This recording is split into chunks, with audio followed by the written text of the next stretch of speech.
소변에 거품이 나면 많은 분들이 곧바로 걱정하시죠. 아, 콩팥에 문제 생긴 거 아니야? 당뇨 생긴 거 아니야?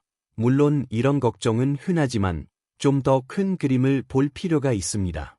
솔직히 말씀드리자면 약의 효능보다는 부작용 측면에서 볼 때 우리 몸이 처리하는 약물의 절반가량은 간에 부담을 주고 나머지 절반은 신장에 부담을 줍니다. 특히 화학적으로 만들어진 약물들은 종종 신장에 무리를 줄 수 있는 소질을 가지고 있습니다. 그러므로 꼭 필요한 약이 아니라면 약 복용에 신중을 기하는 것이 가장 좋습니다. 이 점을 저는 강력히 강조합니다.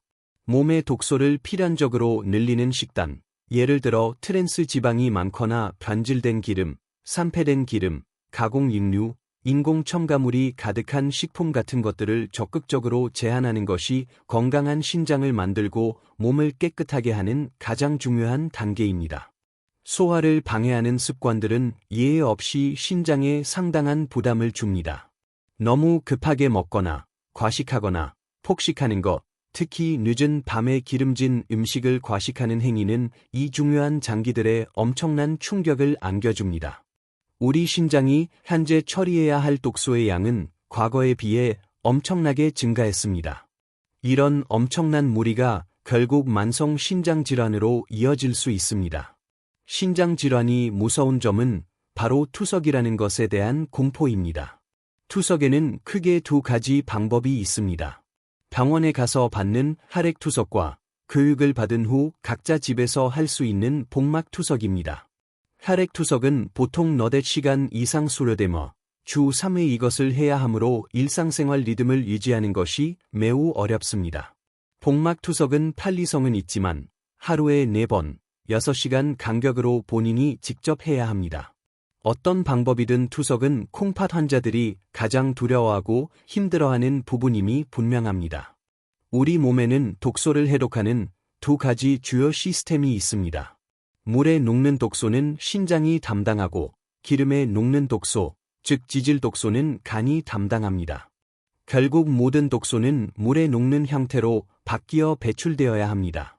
어떤 것들은 바로 물에 녹기도 하지만 물에 녹지 않는 지질 독소는 간으로 이동합니다. 간에서는 이 독소들을 말하자면 비누칠하는 과정, 즉 글루타치온 접합 과정이라고 하는 작업을 거칩니다. 그래서 글루타치온을 언급할 때 이는 바로 간이 지질 독소를 물에 녹는 형태로 바꾸어 제거하는 데 도움이 되는 중요한 기능을 말하는 것입니다. 우리 신장은 매일 무려 150리터에서 180리터 정도의 혈액을 걸러내 독소를 제거합니다. 이를 쉽게 이해하시려면 정수기 위에 올려놓는 파란색 물통을 떠올려 보세요. 그게 보통 20리터 용량입니다. 우리 몸은 매일 그 물통 8, 9개 정도를 걸러내는 셈입니다. 성인의 경우 소변으로 배출되는 양은 약 2리터 정도지만 이는 걸러진 대부분의 액체가 다시 흡수되어 재순환된다는 뜻입니다. 이 끊임없는 과정을 통해 신장은 정말 쉼없이 일하고 있습니다. 이 중요한 기능이 정상적으로 이루어지지 못하면 몸 안에 독소가 축적되고 그 결과 다양한 대사 기능이 저하되어 수많은 질병으로 이어지게 됩니다. 신장 질환이 무서운 이유 중 하나는 무증상 기간이 굉장히 길다는 점입니다. 증상이 나타날 때쯤에는 이미 상당한 손상이 진행된 경우가 많아 주의 깊게 살피지 않으면 초기 경고 신호를 놓치기 쉽습니다. 주로 소변의 문제에서 첫 번째 징후가 관찰되기 시작합니다. 소변량이 줄거나 잔여감이 남거나 아니면 단뇨 증상처럼 소변 자체의 배출 문제로 가장 먼저 느끼게 되죠. 그리고 맞습니다. 소변에 거품이 나면 어이쿠야, 이거 콩팥에 문제가 생긴 거 아니야? 당뇨 생긴 거 아니야? 하고 곧바로 걱정하게 됩니다. 하지만 일시적인 거품료라면 지나치게 과대 해석할 필요는 없습니다. 특히 지속적이지 않다면요. 그래도 집에서 간단하게 해볼 수 있는 방법이 있습니다. 소변 거품을 종이컵 같은 곳에 받아서 한번 지켜보는 겁니다.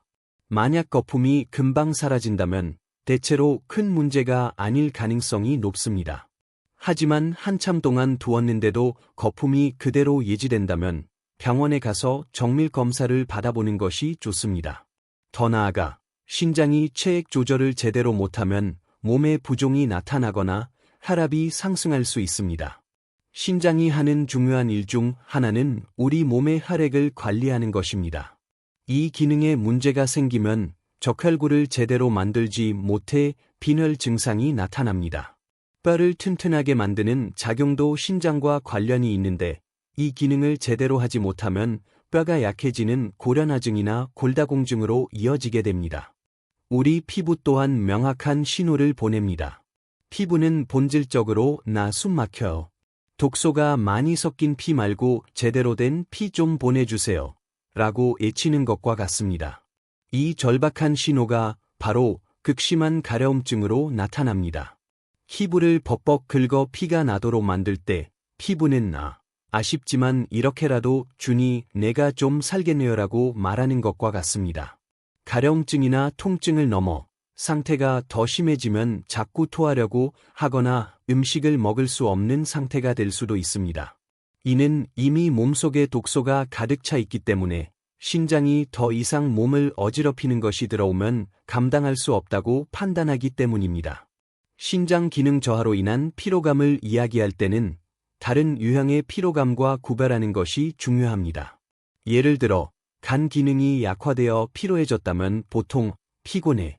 요즘 내가 이렇게 피곤하지? 라고 말합니다. 하지만 신장이 제 기능을 못해서 몸에 독소가 축적되어 찾아오는 피로감은 마치 땅속으로 꺼지는 것 같은 깊고 힘든 피로감입니다. 이런 종류의 피로감은 다른 장기에서 느껴지는 피로감과는 결이 매우 다를 정도로 우리 몸 안에 심각한 손상을 입히는 것입니다. 그러므로 일시적인 것이 아니라 반복적이고 지속적으로 나타날 경우에는 반드시 건강검진을 통해 정확하게 원인을 파악하시기를 저는 강력히 추천드립니다.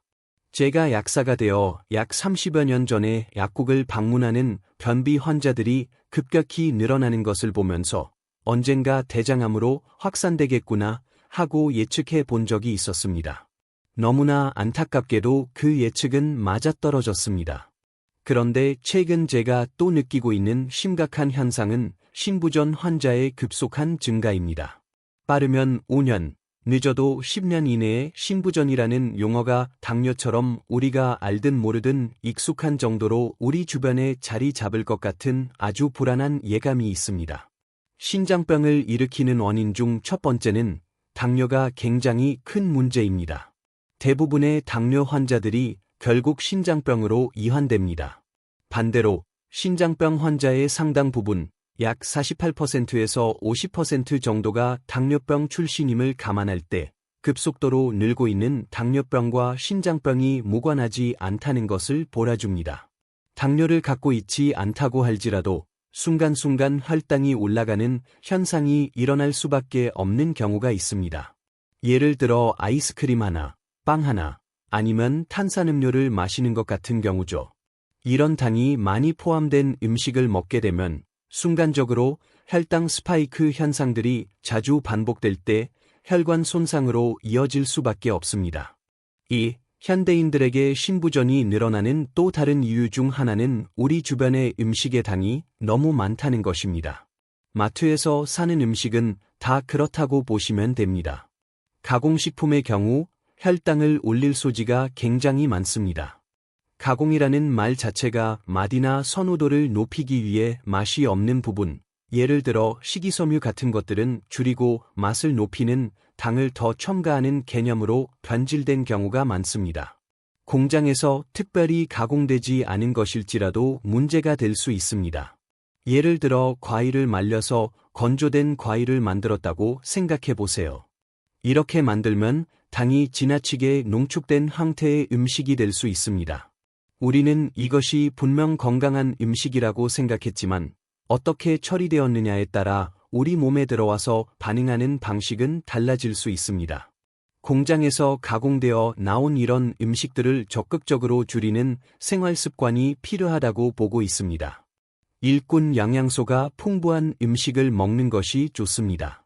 빵과 치킨의 공통점이 뭘까요?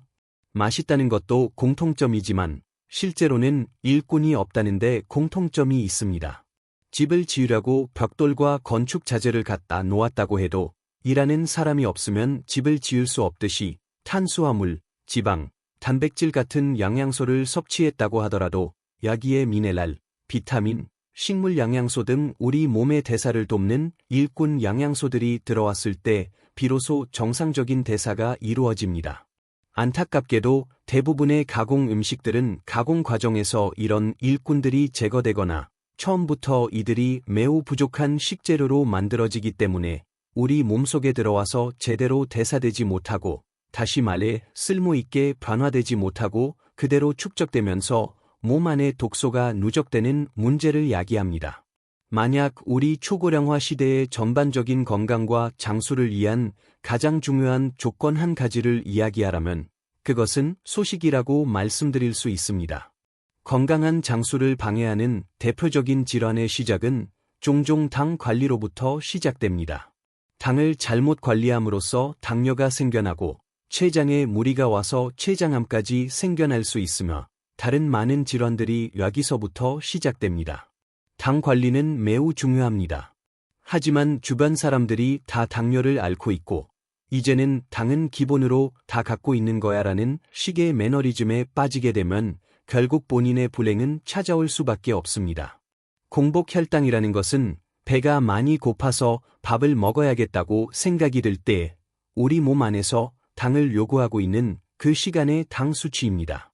이럴 때 당을 한번 체크해 봤을 때 정상적인 당 수치를 80 이하라고 한다면 만약 120이나 130이 나왔다고 가정해 봅시다. 이것은 몸에서 사용할 수 있는 40에서 50 정도의 라분이 있음에도 불구하고 지금 사용하지 않고 있다는 뜻입니다. 이는 인슐린이 올바로 작동되고 있지 않다는 것을 의미하며 바로 인슐린 저항성이라고 이야기합니다. 공복혈당이 갖고 있는 의미는 내가 가진 당의 라분을 철저하게 잘 쓰고 있느냐 못 쓰고 있느냐, 인슐린이 일을 올바로 하고 있느냐 못하고 있느냐의 개념에서 판단 기준을 가질 수 있다는 것입니다. 반면 식후 혈당은 당이 이제 막 들어왔을 때, 즉 진짜 일거리가 들어온 상황을 반영합니다. 이 시점에 몸 안에서 인슐린을 막 분비해서 일을 해야 하는데 인슐린이 전혀 작동하지 않고 당이 높게 유지된다면 췌장 자체에 지금 문제가 생겼을 가능성이 높다는 것을 의미합니다. 그러므로 혈당이 높다면, 특히 식후 혈당이 높을 경우 췌장 기능 자체를 한번 검사해 보시는 것이 좋다고 추천드립니다. 덧붙여 말씀드리자면 우리나라 사람들은 서양 사람들에 비해 췌장의 크기가 약 20% 정도 작은 것으로 알려져 있습니다. 이는 동일한 조건에서 서구형 음식들을 섭취할 경우 우리나라 사람들의 췌장이 미국 사람들의 췌장보다 약 20% 정도 더 혹사당할 수밖에 없다는 뜻입니다. 결과적으로 이러한 구조적 차이가 우리나라의 당뇨 및 췌장암 증가율이 높아지는 원인이 됩니다. 대부분의 서구화된 식사는 정제되고 가공된 음식들입니다. 현재 현대인들은 칼로리가 부족해서 일을 못하거나 에너지가 없어서 몸 기능이 떨어지거나 하지는 않습니다. 에너지는 넘치는데 일꾼 영양소가 부족한 상태인 거죠. 이런 상태에서 지나치게 많은 음식이 들어오면 우리 몸에서 사용되지 못하고 전부 축적될 수밖에 없습니다. 이럴 때 어떤 분들은 그럼 좋은 음식은 좀 많이 먹어도 괜찮은 거 아니야? 라고 묻기도 합니다. 하지만 좋은 음식이든 나쁜 음식이든 결국 우리 몸 안에서 대사를 시켜서 일을 해야 합니다. 그리고 아무리 좋은 음식이라도 양이 지나치게 많아지면 쓸모가 없어지지 않겠습니까? 예를 들어 100개의 새로운 세포를 만들 영양소가 이만큼씩 필요하다고 할 때 만약 200개 분량의 영양소가 들어왔다면 이 100개 분량은 어딘가에 저장을 해놓을 수밖에 없습니다.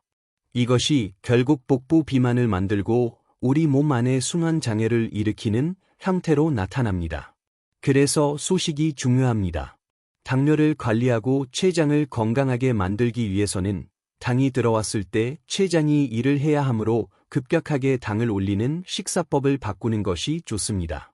제가 이런 건강 이야기를 하면서 우리가 가진 전통적인 식습관에 참 많은 장점이 있는데 서양 사람들의 식습관에 비해 우리가 좀 더 보완했으면 하는 방법이 바로 식사 순번과 관련된 부분이라고 강조하고 싶습니다.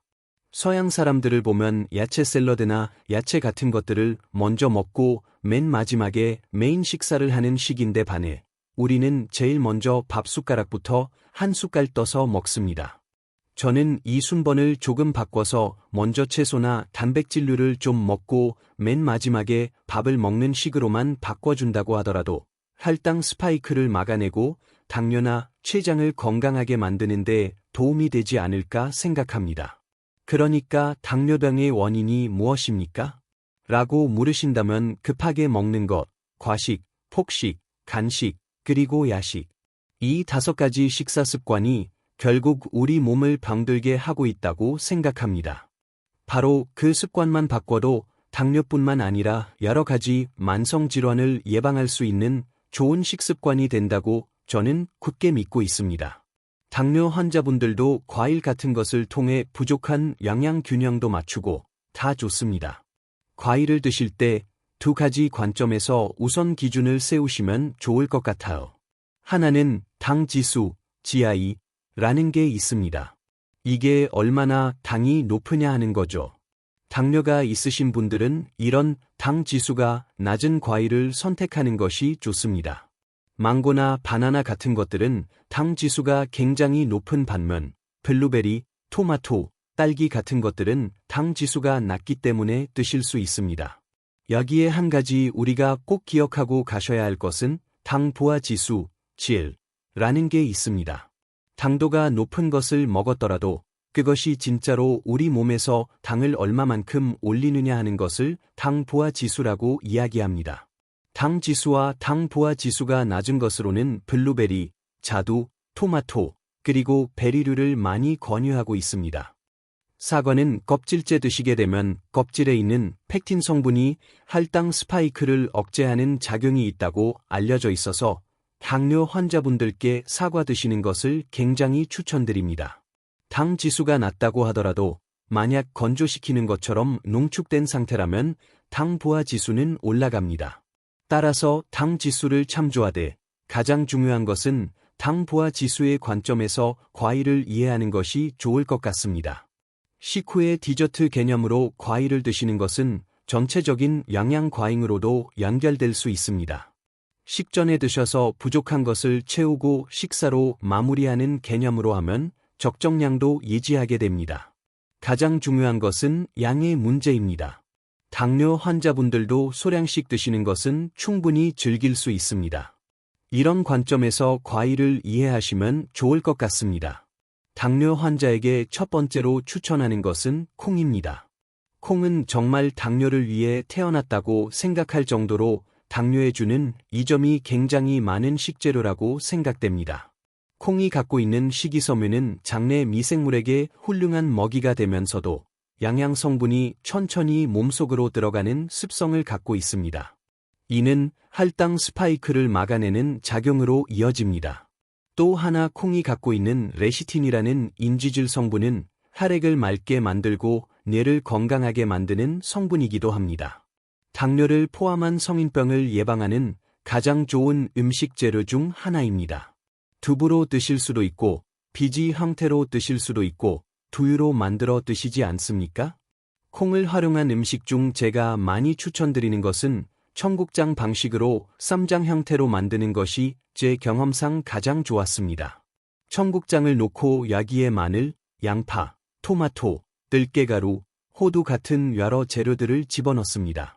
적당한 크기로 잘라서 참기름이나 식초 같은 양념을 조금 더해 묻혀서 숙성을 시켜 놓은 상태에서 드시게 되면 지속적으로 드시기도 좋고 다른 재료들이 함께하기 때문에 영양 가치 면에서도 좋고 맛의 입장에서도 좋습니다. 야채에 싸서 먹거나 김에 싸서 식사 때마다 꾸준히 드시는 방법을 많이 추천드립니다. 두 번째로 추천드리는 콩 활용 방식은 초콩입니다. 콩과 식초가 만났는데 이 식초는 탄수화물을 포도당으로 분해하는 아밀라아제 작용을 약 20% 정도 억제하는 효능이 있습니다. 식초가 당분의 흡수 속도를 늦춰주고 여기에 콩이 당 흡수를 지연시켜주는 이 두 가지 만남은 당뇨 환자의 당 관리에 가장 도움이 되는 방식이라고 생각합니다. 식초는 그냥 시중에서 구하는 현미식초나 사과식초를 사용하시면 됩니다. 콩을 깨끗이 씻어서 물기를 말린다는 기분으로 살짝 열 처리를 합니다. 열탕 소독한 유리병에 콩을 30% 정도 넣고 식초는 병의 70% 정도가 되게 채워서 이에 약간의 공간을 남겨둡니다. 콩이 불면서 나머지 공간을 채우게 됩니다. 7일 동안 숙성시키면 추콩은 완성됩니다. 숙성시키는 동안 콩이 너무 많이 불어서 외부로 노출되려고 하면 식초를 더 부어서 항상 식초에 잠기도록 하면 크게 어렵지 않게 만들어집니다. 냉장고에 보관하면서 한 번에 열알에서 많게는 20알 정도까지 드시는데 식사 도중 또는 식사 직후에 드시는 것을 많이 추천드립니다. 추콩을 건져서 다른 과일과 같이 섞어 갈아 드레싱 형태로 만들어 다른 야채와 함께 드시는 방법도 있습니다. 꾸준하게 한번 해보시면 많은 변화를 경험하실 수 있을 겁니다. 시각을 조금 바꿔보면 세계적으로 장수하는 장수촌 마을 사람들을 보면 한 가지 공통사항이 있는데 바로 그 지역에서 오랫동안 내려오는 전통 음식을 고수하고 있다는 점입니다. 우리 인체는 우리가 전통적으로 자라난 환경에 적응하도록 아주 잘 구조적으로 이루어져 있습니다. 우리 몸속에 일꾼이라고 이야기하는 미생물 같은 것들은 전문화되어 있습니다. 우리나라 사람들의 뱃속에 있는 미생물들은 부모님이 드시던 음식을 잘 만나서 그 음식을 쓸모있게 바꿔주던 그런 미생물들이 자손에게 또 그 자손에게 전달된 것입니다. 그래서 저는 우리나라 사람 뱃속에 있는 미생물을 한식 요리사라고 아주 이름을 붙였습니다. 일본 사람 뱃속에는 일식 요리사가, 미국 사람 뱃속에는 양식 요리사가 있는 거죠. 그런데 저희는 뱃속에는 한식 요리사를 두고 음식은 양식 요리를 해달라고 하는 격이 됩니다. 그러니 우리가 먹은 음식을 올바로 전환시키지 못해서 결국 독소가 생겨나고 노폐물이 생겨 병을 만드는 것입니다. 그래서 무조건 서구화된 음식이 나쁘다고 이야기하기보다는 우리 전통 음식이 사라지고 있다는 것을 더 안타깝게 생각하고 있습니다. 정말 내 몸의 주인은 나다. 내 몸의 선장은 나다. 내 몸의 주치의는 나다라는 생각을 갖고 평상시 식생활 관리를 잘 하셔서 건강한 100세, 마지막 그 순간까지 현역으로 살다가 현역으로 떠나는 건강을 이루시면서 잘 사셨으면 좋겠습니다.